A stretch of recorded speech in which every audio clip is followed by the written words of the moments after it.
Hello guys, SAT1 Math with Joe Beck, and we are on lecture 22 today.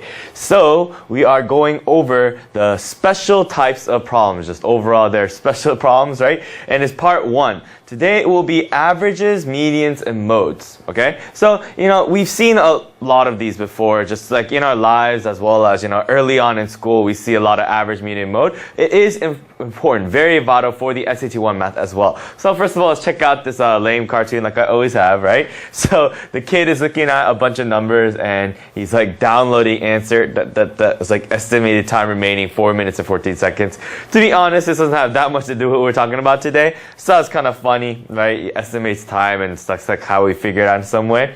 Now, getting aside from the lame portion, right, we actually have statistics of a set of numbers, okay? For the actual SAT, the only statistics that you need to know is the 3 that we talked about, right? So there are 3 main statistics used to describe a set of numbers on the SAT1 Math. So those 3 being average, or a lot of times they also say arithmetic mean, which is the same exact thing, just a different name, the median, as well as the mode. So again, easy stuff, right?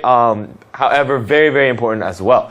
Now, when you find the average of a set of n numbers, okay, so this is the average, okay, take the sum of all the numbers and then divide by n. So just remember, n is the amount of numbers there are within the set. Okay, so you just add the actual numbers together, sum of the numbers, right, divide by the number of numbers there are. Right? And that will give you the average. So average is equal to sum of the n values divided by n. Okay, so again, fairly simple. So an example is, what is the average of the 3 exam grades, 70, 80, and 72, right? Especially if you're a teacher, you need to know this stuff because you need to be able to find like the average of a class. So this one is really easy, right? Just as we said earlier, find the sum of the actual values of n. So n being there's 3, right? There's 3 actual values, and find the sum of the values. So 70 plus 80 plus 72, right, divided by the amount. So it's just 3.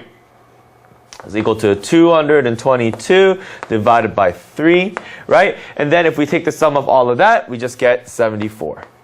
Okay, and pretty simple, just finding averages. And even though this might seem a little bit easy, you have to also remember too, these are special problems because sometimes, of course, they just ask you for an average. However, more than that, right, you always use the average to find different values. For example, right, finding them unknown with average, right? So if you know the average of a set of n numbers, you can find the sum of the n values by using the relationship, right? The relationship is the sum of the n values is equal to the average times n, okay?